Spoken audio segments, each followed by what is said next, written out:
Olá pessoal, tudo bem com vocês? Eu sou Edson Rodrigues e você está no canal Viva em Cristo. É um prazer mais uma vez estar aqui com você. Quem gostar do vídeo, dá o like, compartilha, ativa o sininho de notificações. Você que não é inscrito, se inscreva para que o nosso canal seja fortalecido. Hoje vamos falar de Pérgamo. Então abra sua Bíblia no capítulo 2 de Apocalipse e vamos ler do versículo 12 ao 17. Diz assim a palavra do Senhor: Ao anjo da igreja em Pérgamo escreva: Estas são as palavras de aquele que tem a espada afiada de 2 gumes. Sei onde você vive, onde está o trono de Satanás. Contudo, você permanece fiel ao meu nome, e não tem renunciado à sua fé em mim, nem mesmo quando Antipas, minha fiel testemunha, foi morto nesta cidade, onde Satanás habita. No entanto, tenho contra você algumas coisas. Você tem aí pessoas que se apegam aos ensinos de Balaão, que ensinou a Balaque a armar ciladas contra os israelitas, induzindo-os a comer alimentos sacrificados aos ídolos e a praticar imoralidade sexual. De igual modo, você tem também os que se apegam aos ensinos dos nicolaítas. Portanto, arrependa-se. Senão virei em breve até você, e lutarei contra eles com a espada da minha boca. Aquele que tem ouvidos, ouça o que o Espírito diz às igrejas. Ao vencedor, darei do maná escondido. Também lhe darei uma pedra branca, com um novo nome nela escrito, conhecido apenas por aqueles que o recebem. Pérgamo era uma cidade com um passado glorioso, pois ela tinha sido capital da Ásia por 400 anos. Plínio diz também que Pérgamo era uma cidade gloriosa, formosa, bonita. Pérgamo tinha uma das maiores bibliotecas do mundo, perdia apenas para Alexandria. A biblioteca de Pérgamo tinha 200.000 pergaminhos. Eumines, rei de Pérgamo, queria transformar a sua biblioteca na maior do mundo. Com isso, ele convence Aristófanes de Bizâncio a vir para Pérgamo. Ptolomeu, rei do Egito, proíbe a venda do papiro, ou seja, a vinda do papiro do Egito para Pérgamo. E Eumines inventa o pergaminho, e depois torna-se o principal material para ser usado para a escrita. Pérgamo era muito idólatra. Adorava a Zeus, adorava Esculápio e adorava o imperador. A Bíblia diz, o texto diz, que a igreja de Pérgamo estava localizada onde está o trono de Satanás. Você vê isso no versículo 13. Jesus diz: Eu sei onde você vive, onde está o trono de Satanás. E mesmo nessa cidade idólatra, mesmo com a idolatria e as ordens de Satanás, o Evangelho de Cristo entrou. E ali foi formada uma igreja. Igreja essa capaz de morrer pelo Evangelho de Cristo. Igreja essa conhecedora da verdade. Alguns dizem que o trono de Satanás era porque na acrópole da cidade existia o templo de Zeus. Todas as manhãs levantava-se a fumaça dos sacrifícios que eles faziam a Zeus. Isso atentava diretamente contra o Deus Criador. As pessoas não estavam prestando culto a Deus, e sim a Zeus, um Deus mitológico. Zeus, também conhecido como Júpiter. Nesta mesma cidade, tinha outro Deus que era conhecido como o Deus Salvador, o Deus Curador, o Deus que trazia a cura às pessoas, de onde vinha muita gente para se curar, para adorar, para venerar o Deus serpente.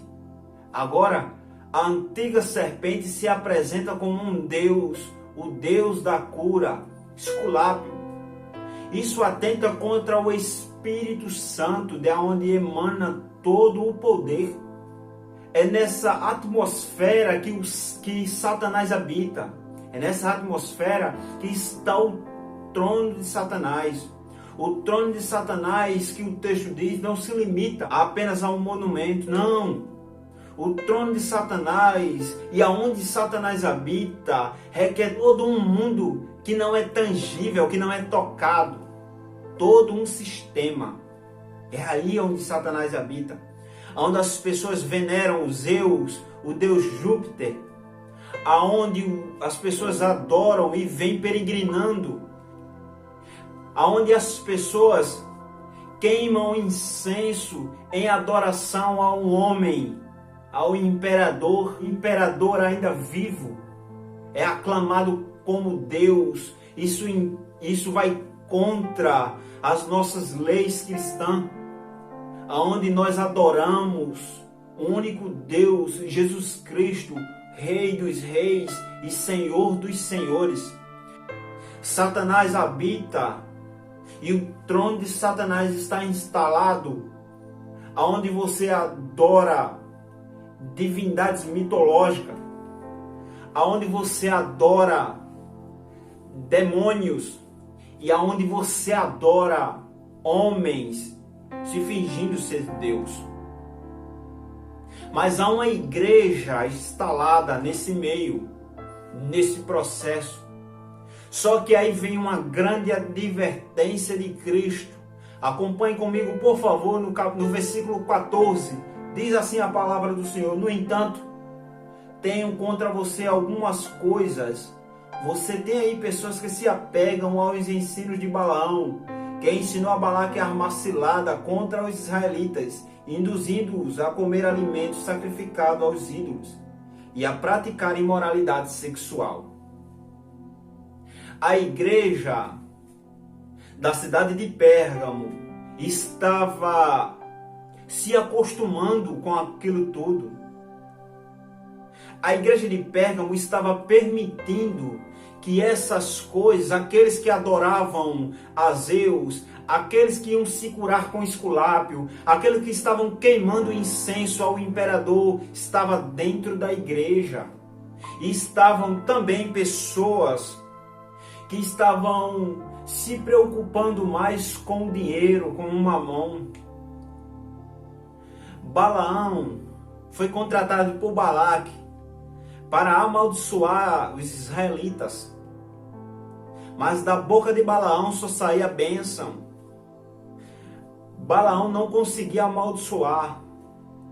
Nisso tudo, Balaão chama Balaque, porque Balaque ficou com raiva. Ele não queria que Balaão abençoasse os israelitas e sim o amaldiçoassem. Mas Balaão chama Balaque e diz: não, você não vai contra esse povo aí com um grande exército. Você vai se misturar com eles. Você vai trazer donzelas. Você vai entrar devagarinho. Você vai fazer com que eles se misturem com os povos pagãos e façam festas e comecem a comer comidas sacrificadas, que eles comecem a se casarem com as vossas mulheres, com essas donzelas, comecem a ter relacionamentos, comecem a praticar aquilo que Deus abomina. E assim, um Deus que é santo, um Deus sem mancha, sem mácula, vai se irar contra eles. E eles vão ficar fracos, porque o pecado vai entrar. A igreja só é forte quando ela é santa. A igreja é a noiva de Cristo.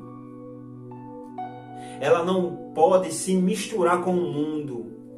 Ela não pode está agindo do mesmo jeito que o mundo age.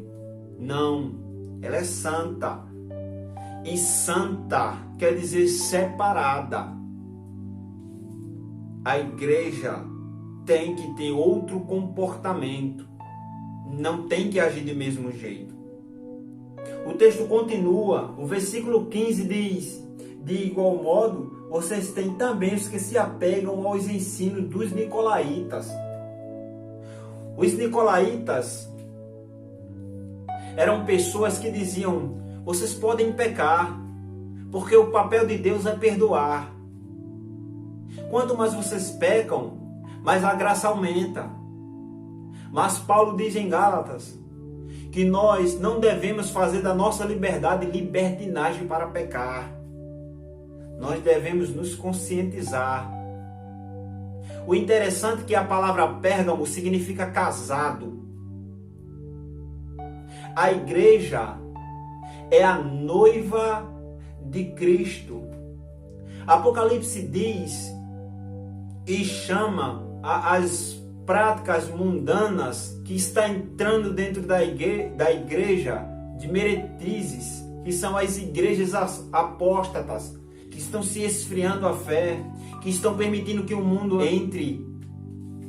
Nós devemos vigiar e prestar atenção para que tais coisas não venham acontecer e nos esfriar da fé, para que a espada do juízo de Deus não venha contra nós. Devemos estar atentos para o mundo não entrar dentro da igreja. O trono de Satanás é marcado pela opressão e pela sedução. Onde Satanás reina, predomina a cegueira espiritual, floresce o misticismo, propaga-se o paganismo, a mentira religiosa e também a perseguição ao povo de Deus. O versículo 16 diz o seguinte: portanto, arrependa-se. Arrepender-se de quê? Da tolerância. Você não pode ser tolerante com o pecado. Se alguém peca, se o pecado está dentro da igreja, você não pode ser tolerante. Cristo está dizendo: arrependa-se. Arrependa-se a igreja. A igreja de Éfeso odiava as obras dos nicolaítas. Mas a igreja de Pérgamo, eles eram tolerados. Os seus ensinos eram tolerados. Você não pode tolerar o que é errado. À luz das Escrituras, você tem que aconselhar.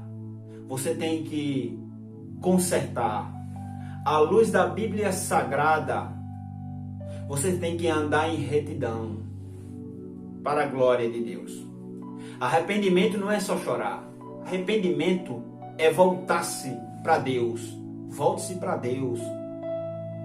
Não permita que o pecado esteja dentro da igreja. Não deixe. Estou falando aqui para homens e mulheres de Deus que amam o Evangelho de Cristo. O versículo 17: ao vencedor darei do maná escondido. Vocês sabem que no deserto choveu maná. E o que sobrou do maná, Moisés pega e guarda na arca, e depois guarda no templo.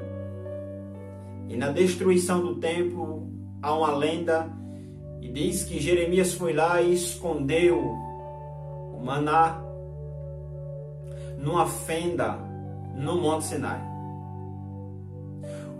A Bíblia diz que o vencedor ganhará o maná escondido. Eu quero dizer para você que não come comida sacrificada aos ídolos, comerá do maná de Deus, do cereal de Deus. Você sentará numa mesa e essa mesa terá um banquete para você. Mas o texto continua: Também lhe darei uma pedra branca com um novo nome nela escrito, conhecido apenas por aquele que o recebe. Naqueles tempos recebia-se uma pedra branca, e essa pedrinha branca lhe dava direito para entrar em festas, em banquetes. Essa pedrinha branca era como se fosse uma senha. A pedra branca é Cristo, porque é Ele que lhe absolve. O novo nome é Cristo. O maná escondido é Cristo, porque Ele é o pão do céu, o pão que desceu do céu. Meu amado irmão, esse texto é lindo. E eu quero dizer que a lição que aprendemos aqui é essa: não deixemos que o mundo entre na igreja.